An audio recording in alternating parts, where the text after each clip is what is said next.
How is it going? Matthew Jacobson with Jacobson Sports Network, and I am here with a very special guest, the man, the myth, the legend, one of the sexiest men I've ever met in my life, James Stop Mackey. it. What's up, Matt? How you doing, buddy? How's it going? So, a lot of people probably don't know. We'll get to the good stuff in a second. You actually did a lot for ASU women's hockey. It's where we actually first met was at Mountain America Credit Union Iceplex. You want to say just a little bit of how you got your start there and kind of what you saw out of that? Yeah, I primarily a lot of the time I spent with ASU women's hockey was as a journalism student at ASU and in a club they call Inferno TV. I was a part of, and I was able to broadcast a couple women's hockey games and really get my feet wet with live hockey as a broadcaster. And I was fortunate to know Chase Beardsley and Parker Bay, who are two of the guys that I credit a lot of what I was able to do with that team too.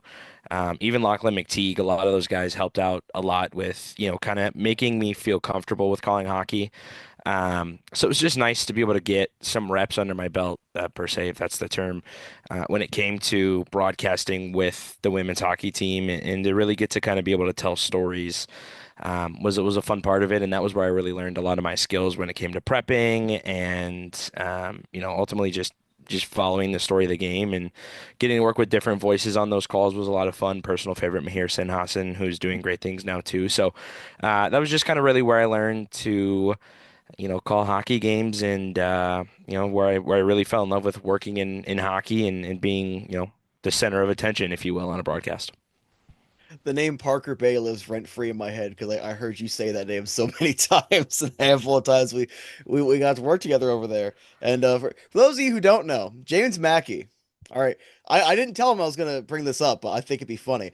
James Mackey actually is responsible for telling a major NHL reporter that I I am. am in the grand larceny business. So I'm also responsible for Shane Doan asking me to flag you down and tell you how appreciative he was of getting his banner back. I don't think I've told you that story yet.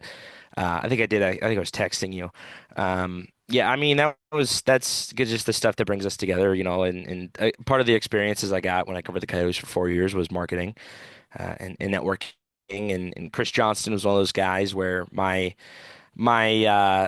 the one who taught me, Sarah Hall, was like, you need to talk to Chris. Like, talk to Chris. I was like, all right, cool. So I went up to Chris. I introduced myself, talked once or twice before the game, and then when we all were upstairs and I was in the media room taking a little break, grabbing a snack and a Coke, and I walked out and the media is swarming Shane Doan.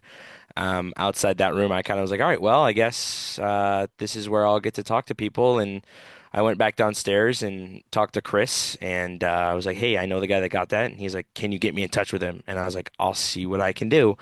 And then you were, of course, banished to the depths of Mullet Arena at that time. So you didn't get your minute of fame that you deserved, but that's definitely one of the funny moments I think between you and me is the Chris Johnston Shane Doan story. I like that one a lot. It's a good one. yeah, I had to tell that one because I thought that was funny because we were talking at the next women's hockey game after that, and he was like, "Yeah, I told Chris Johnson he stole the banner." So I had to get a little fun here. So now let's get into the business stuff. All right. So I also got to work with James a little bit. He has some Tucson ties. We're getting into the Roadrunner stuff at the Pecos League with the Tucson baseball team over there. I have no idea why I just blanked the name. I apologize. I covered a couple of their games. I'm so sorry. But we got to meet up there a little bit. He was also running the show down there. Do you think that helped lead to this eventual opportunity with the Roadrunners? And then can you use that to kind of slide into where those conversations started? Yeah, I mean, it kind of did ultimately lead into that. Playoff time with the Sags and in the Pecos League is something that they take seriously. The lowest level MLB partner league, guys playing indie ball, they want to get a contract in the PIO and move up. Um, the biggest thing for me was I was sending messages and I was calling bars and I was trying to get a hold of anybody and anybody who would listen. Hey, give me, $7 for the game, 15-second ad read on air. I'll take care of it. Boom. Um, and then it kind of branched out to I reached out to the former voice of the Roadrunners, and blanking on his name. I had it, and Oh, then when you it's asked me Shav, about it, isn't it? thank you. Yes, Jonathan Schaefer, and it's like, hey, how do the Roadrunners get their games on CW? He's like, dude, I would love to answer that for you. I just unfortunately don't work for the team anymore. Here's the information for Chase Clemens, our media director. So he sent me Clem's number, and I went to college. Obviously, Clem and I brushed shoulders a couple times at ASU games, so I got to know him, and sent the message. I was like, "Hey, I was reaching out for one thing, but this kind of fell into my lap, and rumor has it you're looking for a broadcaster." He's like, "Yeah, I'll throw your hat in the ring," and that was where it started. Clemens and Bob Hoffman are two of the guys that I really have to credit this job to. Chase and I were in touch a couple weeks. I sent my resume and my reel, and Chase listened to it with his producer. He's like, "This is really strong stuff, man." And he forwarded it to team president.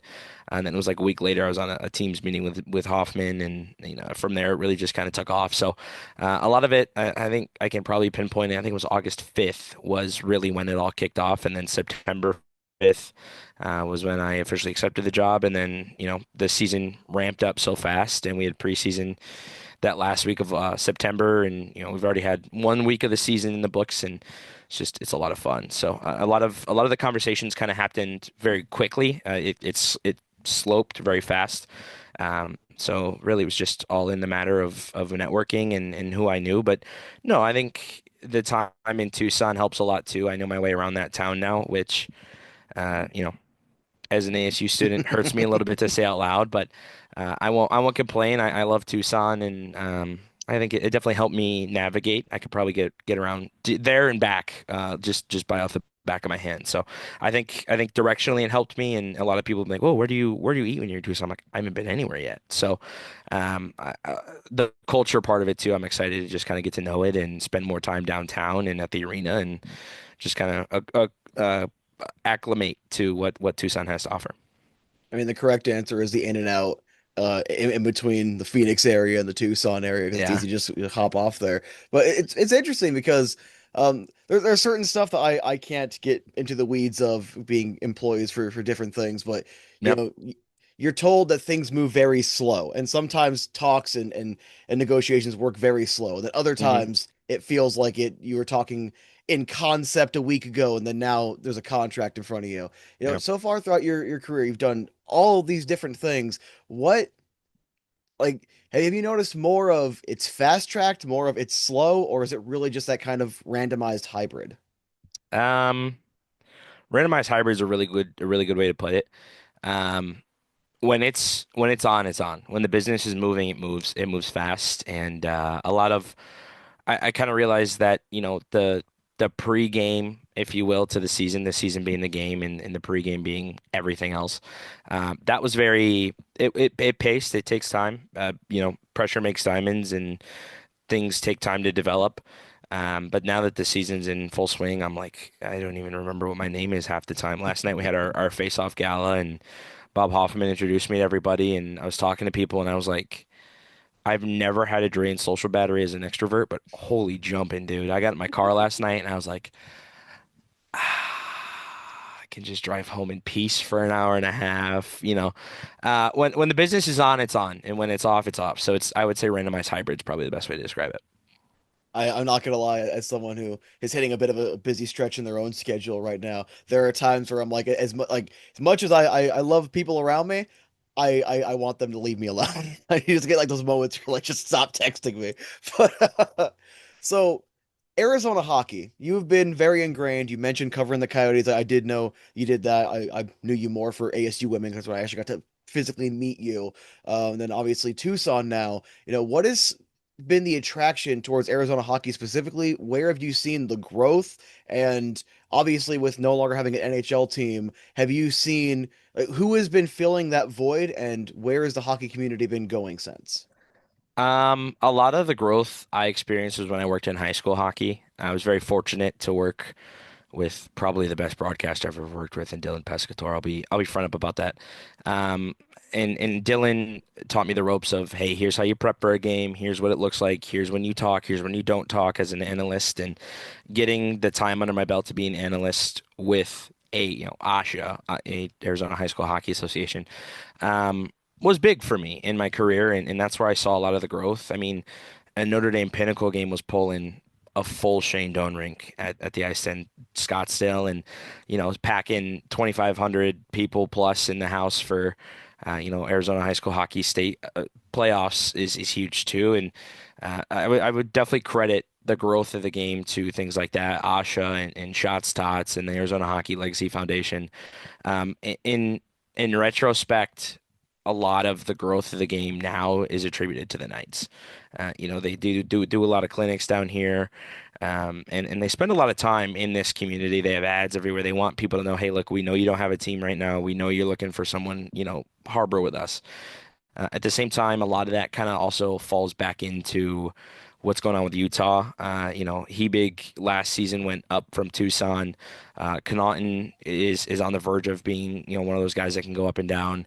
Agazino got a call this year. He's up. Simashev's up there this year. We were expecting to have Dimitri with us this season. Curtis Douglas is now with Tampa Bay, but these are guys that had preseason ties in Utah, and this fan base is so locked in on their guys that when Hebig got that call, it was noticeable that Hebig was in Utah. They love Cam Hebig, and a lot of the growth of the game now, I think a lot of the fandom of the game now kind of ties to players in Utah as opposed to the team as a whole. But especially with this fan base being like, hey, look, we have an AHL team, our NHL affiliate's Utah, we're Utah fans. So now it's Utah. But as for my history, um, I grew up in the suburbs of Chicago. Big Blackhawks fan. We've talked about this a lot, you and I. Mom grew up a rink rat. Her dad coached. My dad coached. My brother played. I grew up, hockey was my thing. I had friends that played hockey. And just kind of latched onto the Coyotes when I moved into town. And then 2020, I started my first season covering them at 19. 2021, I guess you could say the end of that COVID year. And that was really kind of the climb of it for me was, hey, look, I'm gonna, I started then the last 2 years at Gila, 2 years at Mullet, and then remotely with the Hawks last season. But it was really just kind of it's a culture thing for me. I love the sport and I love what it's about, and I love the sportsmanship and the team play. I like the nitty gritty. I like a good fight. I don't know how Montana Onibuchi fought Jacob Doty in the dark this past weekend in Ontario, but hey, kudos to him. So a lot of my love for hockey comes from my mom and my dad and my brother, and it's a family thing for me as much as it is also just kind of a, hey, you know what? There's nothing to watch. Detroit's playing in Montreal. It's on NBC, and Doc Emmerich's calling the game. I'm going to watch it. So a lot of it's tied to that, and honestly, guys like Doc and Kenny Albert and Edzo and guys like that drive me forward. Scott, John Forsland, Scott Powers, some of the guys that covered the Blackhawks too. Those are guys that also helped with that. So a lot of it is growing up watching hockey, growing up around hockey, and really just kind of falling into it when I got here. And I've been, to stay on the Tucson stuff here, I've been spreading this for years, ever since they started putting up those Kachina Roadrunners banners at the TCC. I think it was 4 years now, because I think 2019 is when they unveiled the logo and they started using more and more of it. I even asked Chase last year, which he didn't respond, just for the sake of having it on disclosure. I was like, hey, when are you guys just gonna fully go over with the rebrand with the new Kachina Roadrunner? And then we finally, at least for this season, we're doing it.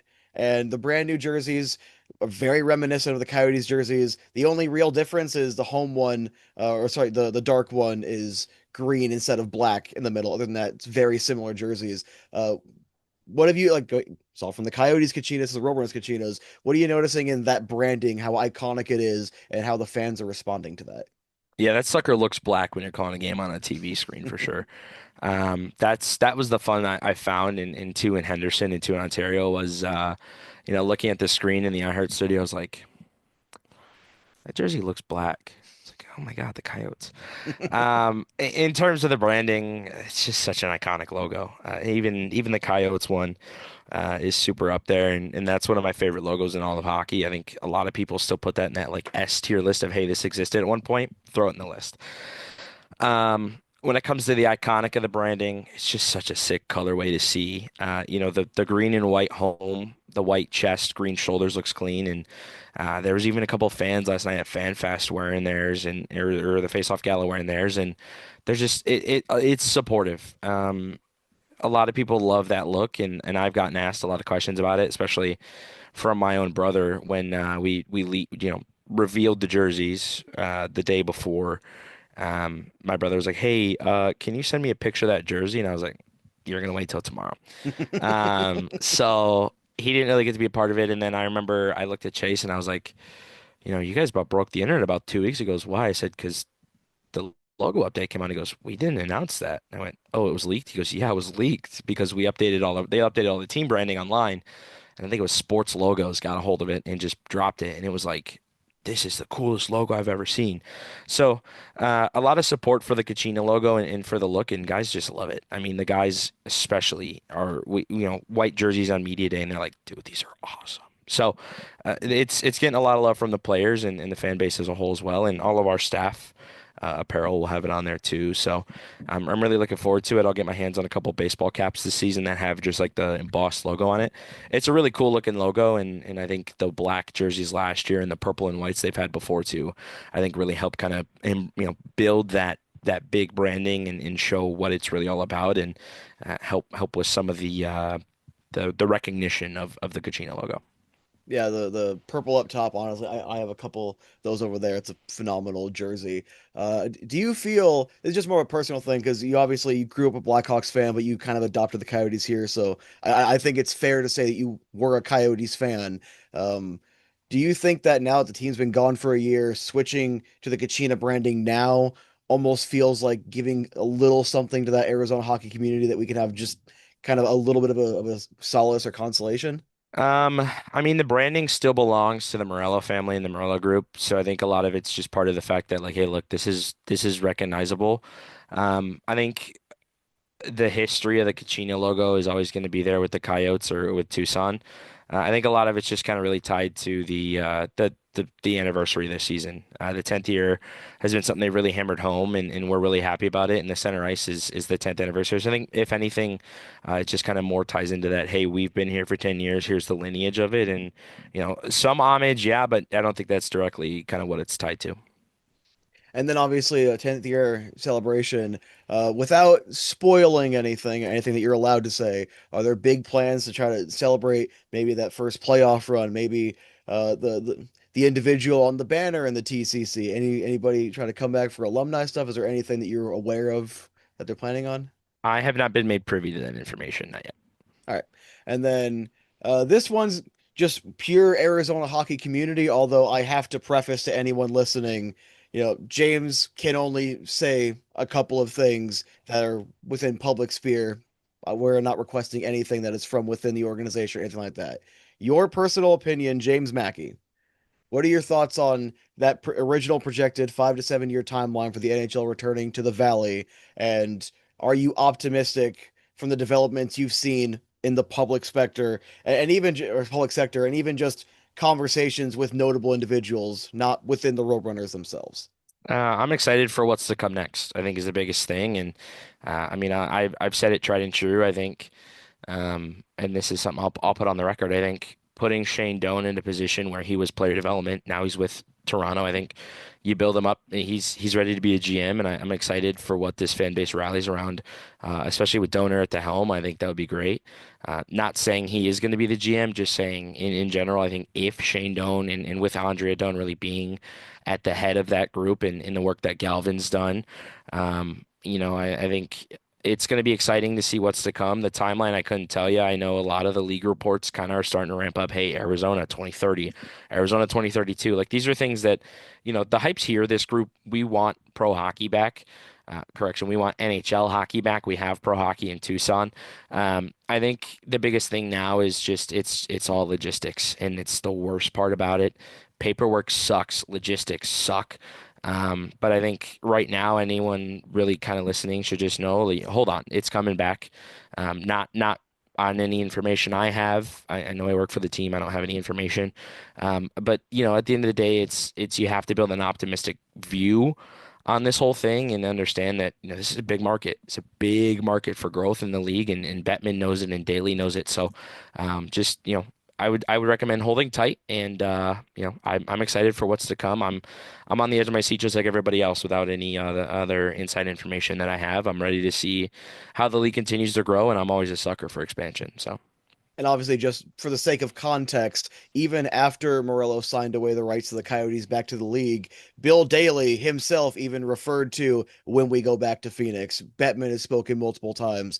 It's kind of the biggest, like, worst kept open secret. It literally just comes down to an arena. And it, I don't think a lot of people realize. And one of the biggest hurdles that we've seen primarily comes from you want that arena plus something else. You want that arena plus that the economic stability around it, which is the idea behind a entertainment district. But theoretically, if you had someone come in that just wanted to put an arena, you could get it done quicker, but it still is going to take a lot of, crossing your T's and dotting your I's. It's a long process. Yeah, I think I was talking to David, my color guy, last night, and I was joking around. I was like, dude, I went to U of A's game last week against BYU, and I kind of fell in love with U of A, and he works for Camp Student Radio down there, and I was like, dude, I'm gonna transfer to U of A. And then last night we were leaving the gala, and I was like, dude, I don't think I can transfer you. He goes, why not? I said paperwork. And he goes, yeah, you had me at paperwork. I wouldn't want to deal with all that either. So the logistics, the business side of hockey is really ugly when you don't work in it. But it's really fun to watch happen when you're first person. So when it comes to a fan base, yeah, you're going to have to wait for the logistics to get sorted out. But once they're done, I'm willing to guarantee it's going to be probably one of the most beautiful things we've ever seen happen. So. And there was a recent interview, I want to say it was with Bob Hoffman, where he said, regardless of what form it takes, speaking just to the Tucson market specifically, no matter what, Tucson's going to have pro hockey. And I think that's a very positive, optimistic message where it shows no matter, like, we live in uncertain times. The Coyotes, going to Utah, borderline overnight, very quick, about month-long process from the start of negotiations. Whatever else has gone on, the league still wants to be in Arizona. Everyone involved with the Roadrunners is saying no matter what, hockey's still going to be here. What do you think that says to the quality of not only just Arizona and the Valley, but also the Tucson market when it comes to supporting hockey? Man, they're committed. Last night was really cool. The face-off gala was really cool to see, and a lot of our season ticket holders got to talk to me, and I got to ask a lot of questions, and a lot of the Fan Fest people and a lot of the face-off gala people are lifers. And to be honest with you, I think we're relatively close. If not, I believe we are relatively close to a sellout on the home opener. This group is committed. They want to have this team here, and they love this team here. So. Uh, an homage to the fan base is not enough to say what it is really due, but at the end of the day, it's like this is a group of people. This is a city that wants to have pro hockey here, and they love their team. So they're committed, and they definitely wear their colors on their sleeve, and they love all getting to know all the guys. And you brought up that home opener was also mentioned in the interview, but that's nearing a sellout. It's actually going to be tomorrow night instead of a Friday Saturday. You get a Saturday Sunday, and I'm actually going to be there on the Sunday. So now we're going to have to just I'll have to show up and make sure I harass you a little bit, depending on where Chase sets me up. You stay out of my booth, kid. No, I think, and I'm hoping your turnaround on this is relatively quick. Don't rush you, but the biggest thing is if you're not doing anything Saturday, I'm looking directly at the camera. If you're not doing anything Saturday and you're not at the TCC, what are you doing? Game presentation this year is taking a really big step up. Evan Hannon, director of fan engagement, and Chase and Nyan and Abrielle and everybody that's working on the business side of fan engagement, Trevor um, are all working really hard, and we're excited to see Beef, Kim, what's to come. And I was talking to Evan last week in the studio about the Ontario game on Sunday, and I was like, "You guys got a lot of fun stuff planned for the season." He goes, "Yeah, you want to hear what I have for home opener?" I went, "Nope, I don't want to know any of it because I don't want it spoiled." So I'm just on the same verge of my seat everybody else is, and I'm really excited to see what's to come, and I'm excited to see the future of fan engagement this year. I think Rowdy Evan is a really good one. I don't know if you've ever seen some of his stuff. He was really good with the Boys Are Buzzing when the Yotes were here at Mullet. He's a hoot, dude. I love that kid. He's one of my favorite people in the sphere of who I work with. He's hilarious. So I'm excited to see what's to come this year. And if you're not at the home opener tomorrow, I guess, or if this is posted on Twitter on Saturday, what are you doing? Get your tickets, dude. TucsonRoadrunners.com or Ticketmaster. 4 p.m. is the red carpet. Puck drop is 7 p.m. against Calgary. We're excited. Come out and have a good time. I know it's a long drive from the Valley. Who cares? It's worth it. It's hockey. It's a lot of fun. I'm so excited. I could not be more excited for what happens tomorrow night at the TCC. And explicitly, this part could get cut. I'll ask James after this recording, but I don't want to take up too much of your time. You will see more of James. There nothing's set in stone yet, but there are some plans to talk some hockey throughout the season. So, Oh Mr. boy, James I have to Mackey, do this more than once with you, eh? yeah, That yeah. wasn't in the contract. Mr. James Mackey, do you have anything you want to say on the allegations that there could be a weekly or bi-weekly check-in here on the Jacobson Sports Network? Oh God. I think that's in my NDA. I can't mention that.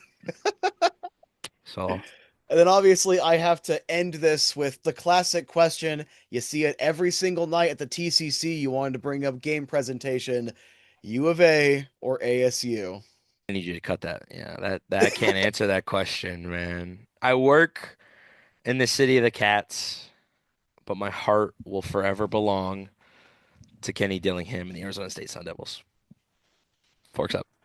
That's all I got I to say. very much appreciate it. That is James Mackey, aka Big Journo, aka the voice of your Tucson Big Roadrunners. J Journo. Sorry, excuse me. Big J Journo. There we go. Yeah, that nickname, I've been meaning to take that off my Twitter too. I keep forgetting. That nickname's got to go away now because I work with a team. So I can't be Big J Journo anymore. So this may be the last time I'm ever referred to as Big J Journo. Then, in a very somber, let's all hold hands together for the final time, and of The end of course an be here era. on JSN, Big J Journo.